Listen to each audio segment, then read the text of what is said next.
Bonjour, nous vous présentons aujourd'hui un cours sur l'optique géométrique. Ce cours est destiné aux étudiants SV STU des établissements à accès ouvert à l'Université Qadaiyyat. Donc ce cours est composé de 6 chapitres. Un premier concerne une introduction aux principes fondamentaux de l'optique géométrique. Un deuxième chapitre concerne la formation d'images, la notion de stigmatisme et les conditions de Gauss. Un troisième chapitre est consacré à la réflexion plane et la réflexion sphérique. Un quatrième chapitre est dédié à la réfraction de la lumière. Un cinquième chapitre concerne l'étude des lentilles minces, convergentes et divergentes. Et un dernier chapitre qui concerne l'optique instrumentale. Nous commençons d'abord par un premier chapitre qui concerne une introduction aux principes fondamentaux de l'optique géométrique et on verra dans un premier paragraphe une introduction à l'optique géométrique suivi d'un second paragraphe sur la nature de la lumière, un troisième paragraphe sur l'aspect corpusculaire et l'aspect ondulatoire de la lumière et finalement un dernier paragraphe sur les principes et lois de Descartes de l'optique géométrique. Mais avant de commencer, je voudrais rappeler quelques objectifs derrière ce premier chapitre. Donc, on va découvrir comment se répand la lumière à travers une source ponctuelle. Ensuite, découvrir comment les rayons lumineux peuvent représenter l'étalement de la lumière à partir d'une source ponctuelle. Examiner ensuite de manière quantitative la réflexion de la lumière à la surface de séparation entre deux milieux transparents. Comprendre les lois de Ibn Sahl, Descartes et Snell pour la réfraction. Et finalement, observer la réflexion interne et ses conséquences et ses conditions de réalisation. Donc, je préfère d'abord commencer par définir ce que c'est le phénomène lumineux. Donc, vous savez que notre capacité à observer les objets dépend du parcours entre la lumière et l'œil. Ce parcours, on l'appelle le milieu. Et il est caractérisé par un indice de réfraction qu'on va développer par la suite. Et en ce qui concerne la lumière, les premières théories établies par Newton, il avait prédit que la lumière était composée de particules. Mais c'était des particules qui se propageaient sous forme de rayons lumineux rectilignes. Alors qu'au début du 19e siècle, plusieurs expériences d'interférence ont plutôt montré de manière irréfutable que la lumière était composée d'une onde. Donc la lumière était une onde lumineuse. En 1905, la théorie d'Einstein avait montré et reconfirmé la théorie de Newton que la lumière était plutôt composée aussi de particules. Donc pour nous, nous considérons les deux aspects, l'aspect corpusculaire et l'aspect ondulatoire. Je reviendrai par la suite sur ces aspects. Alors, quand une lumière interagit avec des objets de faible dimension, de l'ordre de grandeur de sa longueur d'onde, le module ondulatoire est appliqué. Alors que pour nous, en optique géométrique, cet aspect n'a aucun intérêt parce que nous allons utiliser des systèmes optiques et que la dimension des systèmes optiques qu'on va utiliser, ça peut être des lentilles, des prismes, ça peut être aussi des lames à face parallèle ou d'autres objets. Cet aspect ondulatoire n'a aucun intérêt, mais on va plutôt approcher le modèle plus mathématique qui est théorique, c'est que la lumière est en effet un ensemble de rayons lumineux qui se propagent dans un milieu. Bien, donc pour les généralités de l'optique géométrique, quand on parle de l'optique géométrique, c'est tout l'étude des phénomènes lumineux qui sont perçus par l'œil. Et quand on parle d'optique, on parle de la lumière, on parle du soleil, on parle de l'appareil photographique, on parle d'un microscope, on parle aussi d'une loupe, on parle d'un lampadaire, on parle d'un stylo laser, on parle d'un ensemble de choses dont les phénomènes lumineux ils sont perçus par l'œil. J'aimerais introduire quelques notions supplémentaires. La notion d'une source. Alors, une source lumineuse en optique est considérée comme étant un objet qui émet de la lumière. Nous avons des sources naturelles et nous avons des sources artificielles. Une source naturelle peut être considérée comme étant le soleil, par exemple, une source artificielle de lumière, une ampoule, une bougie allumée, etc.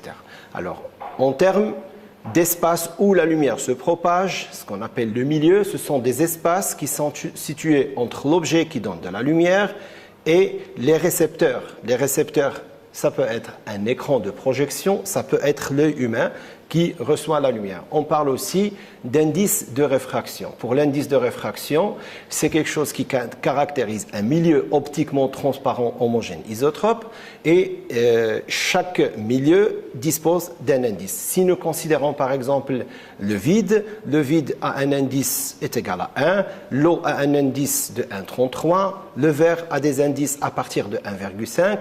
Pour étudier la formation de l'image, nous proposons un modèle mathématique qui est la notion de rayon lumineux. On considère que la lumière, c'est un ensemble de rayons lumineux, donc c'est un faisceau de lumière, ça peut être un pinceau de lumière qui permet d'étudier mathématiquement et de construire géométriquement la formation de l'image. Alors, on étudie l'optique géométrique aussi grâce à la lumière visible, et cette lumière, c'est une partie du spectre électromagnétique dont la longueur d'onde varie entre 400 nanomètres et 800 nanomètres. Donc je peux dire que l'optique géométrique s'intéresse à tous les phénomènes de propagation lumineuse, propagation rectiligne, réflexion, réfraction de la lumière, alors qu'il y a d'autres parties d'optique, par exemple l'optique physique, qui s'intéresse par contre à tous les phénomènes de diffraction de la lumière, d'interférence, émission et absorption. Alors, je reviens au deuxième paragraphe que nous avons mentionné avant, c'est les notions de lumière. Alors, je peux définir la lumière par exemple, une lumière blanche. C'est une lumière qui est émise du soleil, c'est une lumière qui est émise des halogènes, c'est une lumière qui est émise par une lampe à incandescence. Et cette lumière comporte toutes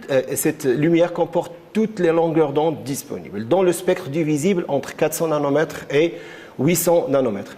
Si par exemple on prend cette lumière blanche et on utilise un prisme, nous pouvons avoir un phénomène qu'on appelle la dispersion. Ça veut dire rendre la lumière blanche en plus de couleurs. Ça veut dire décomposer la lumière en plus de couleurs. C'est ce qu'on appelle la dispersion. En ce qui est de la lumière monochromatique, c'est le cas de ce laser par exemple, nous avons la lumière composée d'une seule longueur d'onde, presque d'une seule fréquence. Bien, maintenant si je schématise sur le tableau une source ponctuelle, et cette source ponctuelle par exemple, qui donne de la lumière dans toutes les directions, et nous considérons par exemple un récepteur en position 1, un récepteur en position 2, un récepteur en position 3 et un autre en position 4. Si je vous demande par exemple où partait la lumière à partir de cette source, comparativement la situation 1, la situation 2, je considère un faisceau laser unidirectionnel et je considère les points 4, 1, le point 2, le point 3. Alors, comme on peut voir, à partir d'une source ponctuelle, la lumière, par exemple, le cas de cette source, la lumière va se diriger sur le point 4, va aussi se diriger vers le point 2, se diriger vers le point 1, 2, 4 et le point 3. Alors pour le cas du laser, la lumière ne va pas croiser les points parce que la propagation se fait de manière rectiligne et l'approche de l'onde, ici, c'est une onde plane unidirectionnelle et on ne verrait pas éclairer les points qui sont loin de la trajectoire et de l'alignement de ces rayons laser. Donc on définit une source ponctuelle qui émet une onde sphérique et des fronts d'onde qui sont successivement sphériques qui se dirigent dans tout l'espace et un rayon laser qui plutôt émet dans une seule direction et n'intercepte que les récepteurs qui sont sur sa trajectoire. Donc cette différence, on peut la comparer par rapport au Soleil par exemple et par rapport à une source laser. Et nous pouvons dire dans ce cas que la lumière effectivement dépend, vu son caractère ondulatoire, de la nature de l'onde qui est émise. Donc une onde plane ou une onde sphérique qui émet dans toutes les directions. Nous arrivons aussi un paramètre aussi important, c'est la vitesse de propagation. Parce que la lumière se propage dans différents milieux. Ces milieux sont des milieux qui sont optiques, homogènes, transparents, qui disposent d'un indice de réfraction. Et quand la lumière se propage, elle se propage avec une vitesse. Alors, nous définissons la vitesse de propagation d'une lumière. Si je considère son module, ça va être le rapport entre C sur N. Alors, la vitesse de propagation dans un milieu est égale à la vitesse de propagation de la lumière dans le vide, qui est estimée à 3 fois 10 à la puissance 8 mètres par seconde, et l'indice N, qui est l'indice de réfraction du milieu. Et en général, cet indice, il est supérieur ou égal à 1. Nous identifions le vide comme étant un milieu d'indice N est égal à 1.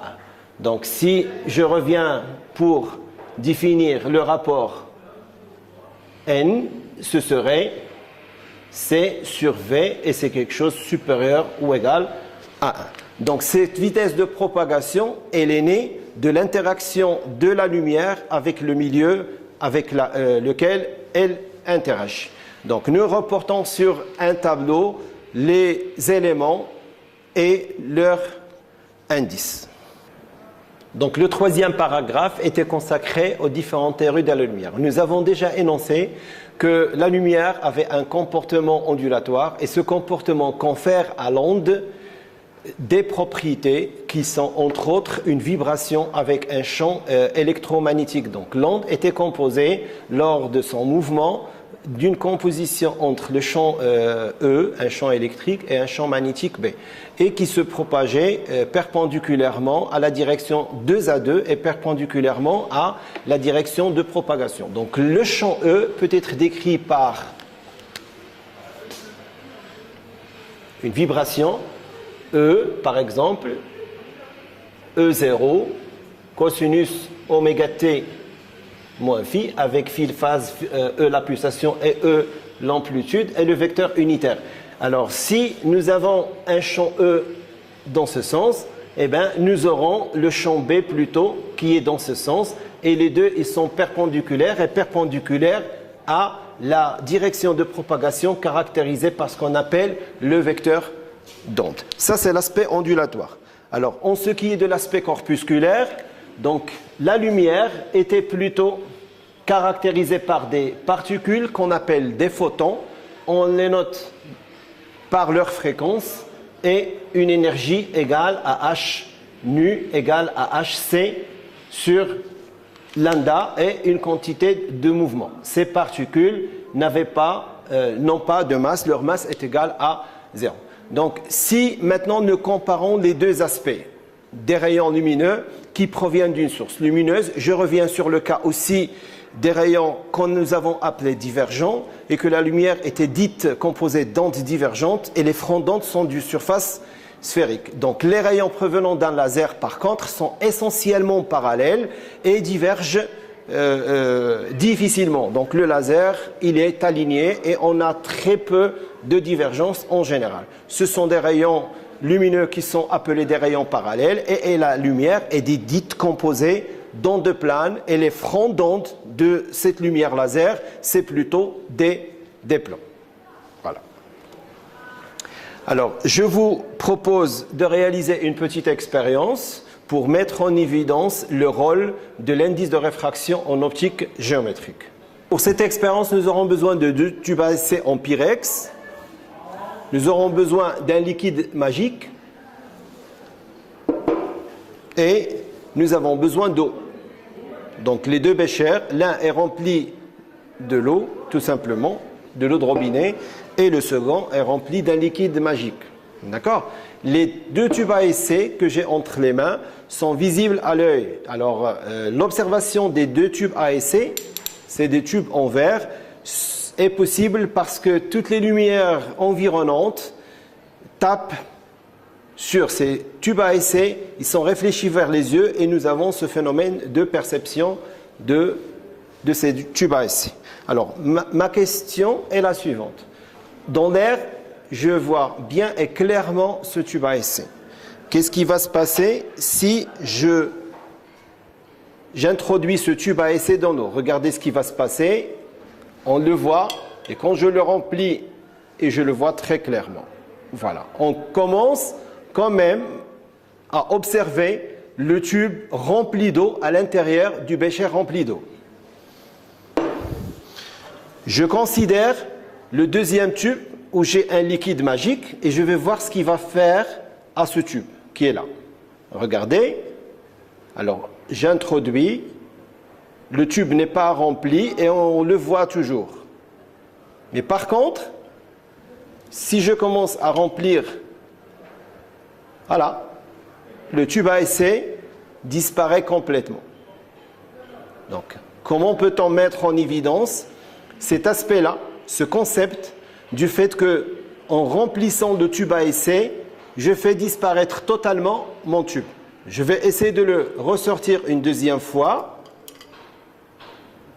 et on le voit clairement. En fait, ce qui se passe, c'est que dans ce liquide magique, j'avais non seulement ce premier tube, mais avant que je réalise cette expérience, j'avais d'autres tubes qui sont dans l'eau. Et voilà le deuxième, et j'ai encore d'autres, mais on n'arrive pas à les voir. Alors ce caractère qui est propre à ce milieu, c'est ce qu'on appelle l'indice de réfraction.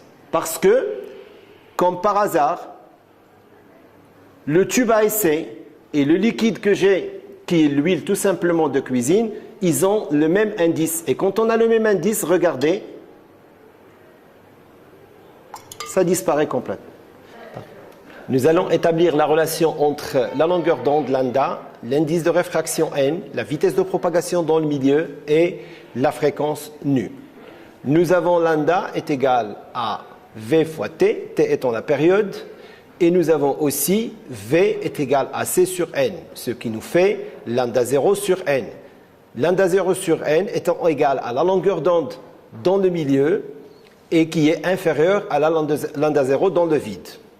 La fréquence étant égale à c sur nu 0 est égale à v sur lambda, ce qui fait que n est égal à c sur v et c'est toujours supérieur ou égal à 1. Dernier paragraphe sera consacré aux principes et lois de l'optique géométrique et nous allons commencer par la notion du rayon lumineux.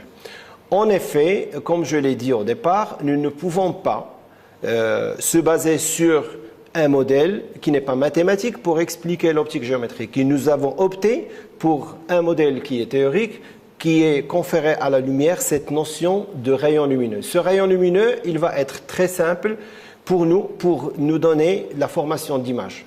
On aura à faire des constructions géométriques. L'objectif final, c'est pour permettre de déterminer la formation des images à travers les systèmes optiques. Et donc la notion de faisceau lumineux ou de rayon lumineux est très importante à partir d'une source ponctuelle. Si nous considérons le schéma suivant, par exemple le cas d'une source, nous avons une source S qui émet une lumière dans toutes les directions. Comme on l'a rappelé, c'était une onde sphérique et les plans d'onde, les surfaces d'onde étaient des sphères sur un objet qui permet d'obtenir une ombre sur un écran. Donc l'ombre qui est portée sur un écran est en effet obtenue tout simplement parce qu'il y a un rapport d'homothétie entre la source, l'objet et l'écran. Et donc c'est aussi une manière de dire que l'ombre portée sur l'écran est homothétique à l'objet, ce qui suggère que le faisceau de lumière issu de la source est constitué de supports rectilignes. Ces supports, on les appelle les rayons lumineux. On parlera toujours en optique géométrique d'un rayon et en effet, il n'existe pas parce qu'on ne peut pas isoler un rayon lumineux. On va parler plutôt d'un faisceau de lumière. Bien. Si on essaie d'isoler un rayon de lumière, comme on peut le voir sur la diapositive suivante, nous considérons une ouverture élargie où on fait passer un faisceau de lumière et nous commençons après quelques centimètres de réduire jusqu'au dernier écran où nous mettons une toute petite ouverture de l'ordre du dixième de millimètre et nous perdons cet aspect de l'optique géométrique et nous n'avons plus la propagation rectiligne de la lumière parce que ce qui va sortir de l'autre côté, c'est plutôt des taches de diffraction et nous perdons l'aspect de l'optique géométrique. Donc, isoler un rayon lumineux, on ne peut pas le faire, mais on traitera l'optique géométrique dans son aspect plus général macroscopique comme une interaction de la lumière avec des objets de grande dimension. Parce que quand on essaie de prendre une petite ouverture comme on a vu sur la diapositive, on arrive à un phénomène qui est tout à fait différent de l'optique géométrique, c'est le phénomène ondulatoire. En conclusion, on ne peut pas isoler un rayon lumineux. Cependant, l'optique géométrique étudie la marche des rayons lumineux dans les milieux transparents. Pour pouvoir déterminer la marche d'un rayon, on doit quand même énoncer certains principes et lois qui régissent son comportement tel qu'il a été défini. Et je commencerai par les observations et les hypothèses. Quand on parle d'observation, par exemple, observer une goutte d'eau microscopique qui constitue par exemple la brume, observer l'ombre d'un objet, l'ombre propre ou l'ombre portée sur un écran, observer de la fumée par exemple dans un environnement lumineux, observer le phénomène des éclipses de la Lune, etc. Donc on peut, d'après ces observations, confirmer que la lumière se propage en ligne droite. C'est ce qu'on appelle donc la propagation rectiligne. En ce qui est des principes, je vais énoncer 3 principes. Le premier, c'est le principe d'indépendance des rayons lumineux. Ça veut dire que si vous avez 2 sources ponctuelles qui projettent de part et d'autre des lumières différentes, nous aurons à l'opposé de chaque partie des lumières qui n'interfèrent pas entre elles. Ça veut dire que la lumière a un principe d'indépendance des rayons lumineux et que nous n'aurons pas, à cette échelle macroscopique, d'interférence de lumière.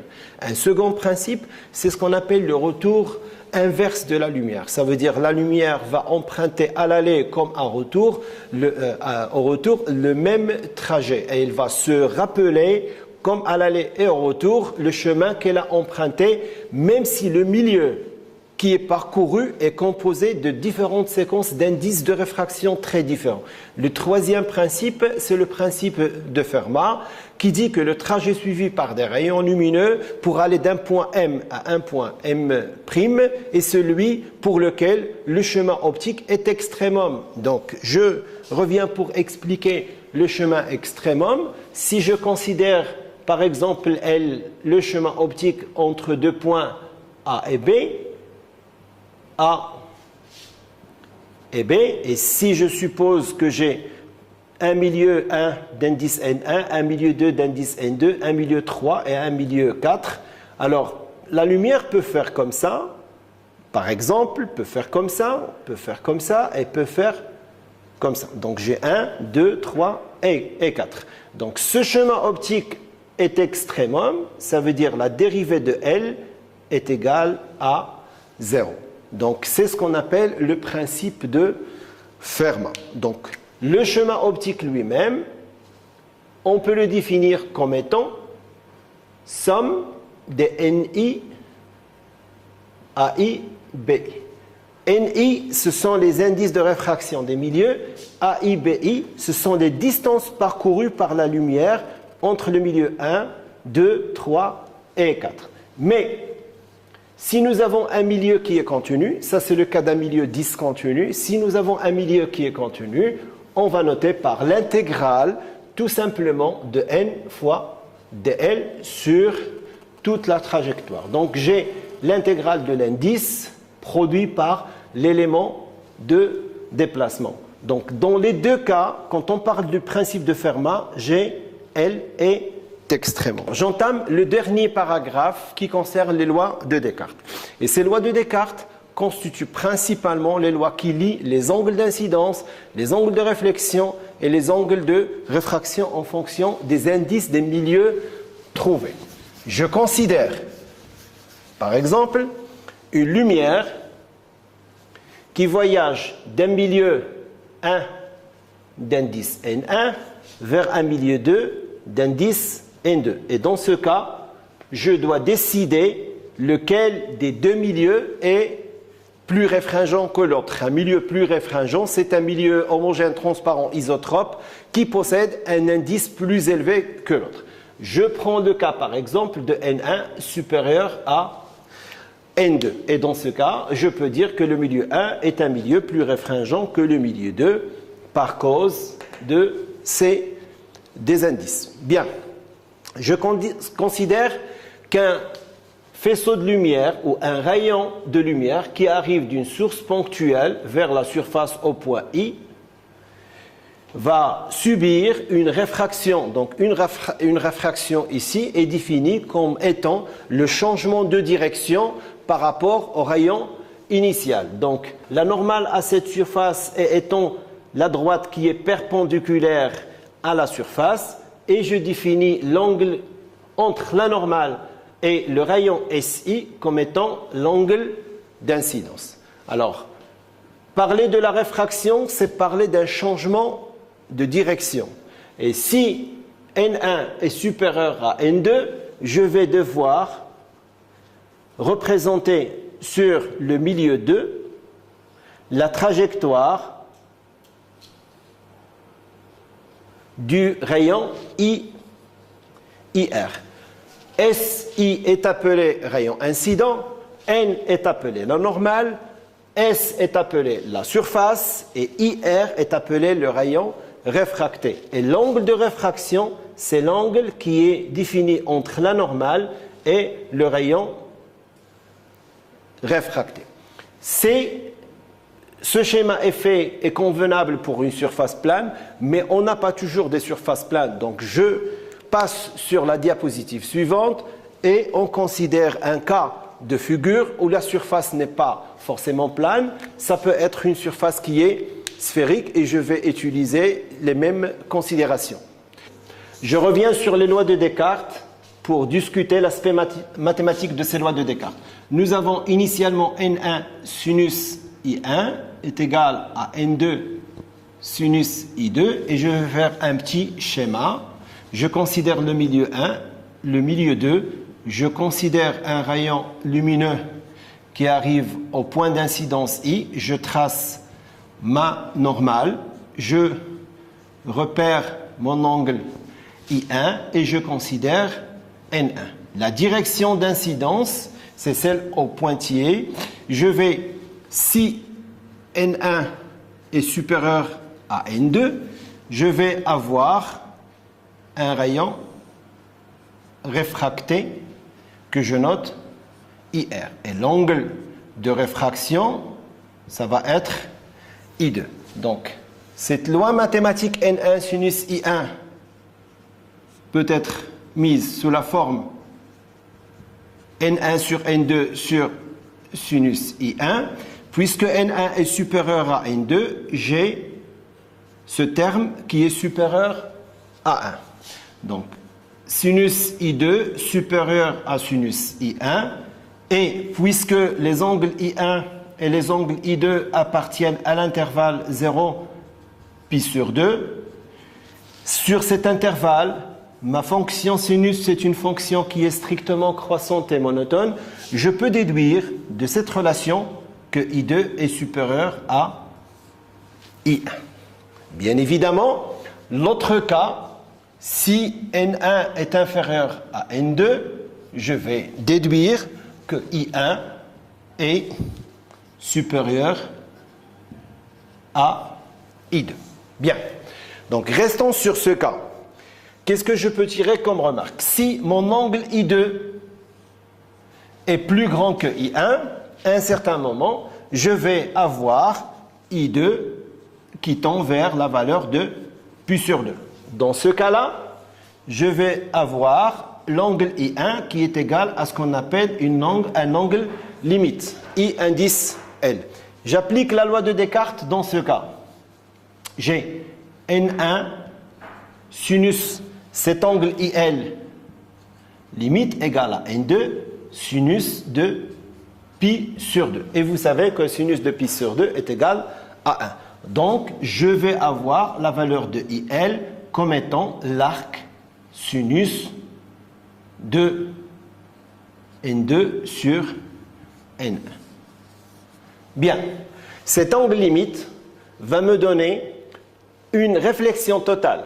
Ça veut dire que le schéma que j'ai ici, il va changer parce que sur ma surface, je représente ma normale, j'identifie milieu 1, milieu 2, et l'angle que j'ai ici n'est plus I1, c'est un angle limite qui est IL. Dans ce cas, je n'ai plus de réfraction dans ce milieu. Pour cet angle limite, pour la valeur de I est égale à IL, j'ai ce qu'on appelle une réflexion totale. Et j'ai un angle ici de moins IL. Donc, l'angle limite est appelé angle de réflexion totale. Et c'est comme ça qu'on réalise une réflexion interne totale. Par contre, si je reviens au deuxième cas où l'indice N1 est plus petit que N2, je vais avoir N1 sur N2 est égal sinus de I2 sur sinus de I1. Et comme le rapport N1 sur N2 est plus petit que 1, je vais déduire effectivement que I1 est supérieur à I2. Et comme I1, c'est un angle d'incidence qui est plus grand que I2, je peux à la limite avoir I1 qui tend vers la valeur de pi sur 2. Et dans ce cas, ma relation serait N1 sinus de pi sur 2 est égal à N2 sinus d'un angle I limite. Et cet angle I limite, qui est différent de l'angle de réflexion totale interne, est appelé l'angle de réfraction limite cette fois. Donc IL est égal à l'arc sinus de N1 sur N2 qui ne me donne pas du tout une réflexion totale, mais qui me donne un maximum de réfraction. Donc sur un schéma, je peux représenter la chose comme ça. Donc 1 et 2. J'ai ici l'angle I1 qui va vers pi sur 2. Alors l'autre, il va être I indice L et qui est égal à l'arc I indice L est égal à l'arc sinus de N1 sur N2. Cet angle-là est appelé l'angle de réfraction limite. Voilà les deux phénomènes que je peux avoir en tant que conséquence des lois de Descartes.